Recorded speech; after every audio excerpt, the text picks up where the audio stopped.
অনুরোধ করছি কোনো ধর্মীয় স্থানে ওই জায়গায় পৌঁছে গিয়ে কোনো ওইভাবে স্লোগান দিবেন না,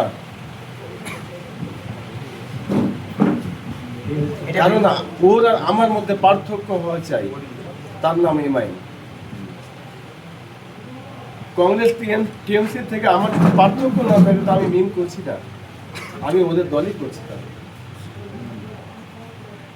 ভাগ্যিস যে আমি ডিজে বারণ করেছি, নাহলে আজকে তো বেশি খারাপ হয়ে যেত, সত্যি খারাপ হয়ে যেত। একটা মান সম্মান মানে আজকে কি আমি পার হলে কিনা ওই হিন্দু ভাইরাই কিন্তু আমাকে ভালোবাসে। আমার সবাই খারাপ না,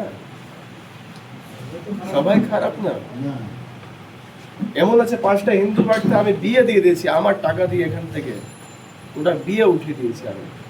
মাঝে মধ্যে হয়তো দেখতে পান আইনুদ্দা বসে থাকেন, একটা মহিলারা আসে না, কারণ এদের আমি সংসার মেনটেন করে দিই।